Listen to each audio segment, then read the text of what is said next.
नेवार भएर पनि यो मरी बनाउन आउँदैन अरे। आउँदैन त के गर्नु त है। हाई एभ्रिवान, के छ, सन्चै हुनुहुन्छ? 2 मिनट नाक बन्द गरेर सास फेर्ने ट्राई गर्नुहोस् त मुखले, कस्तो हुन्छ भनेर महसुस गर्नुहुनेछ। हामी चाहिँ दिदीकोमा गएर खाना खायौँ पाटनमा। खाना खाइवरी दिदीलाई लिएर घुम्न भनेर निस्कियौँ। सुरुमा गयौँ गोल्डन टेम्पल, त्यसपछि निस्किएर बङ्गलामुखी आएँ।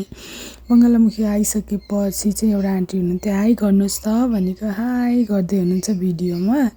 हामी चाहिँ त्यहाँ डुलेर यताउता गर्दै डक्टरमा जाने बेला भयो। डक्टरसँग कुर्दै कुर्दै डक्टर आउनुभयो। अनि 7 बजेतिर फर्किएर कौशी थकालीमा आएर खाना खाएँ।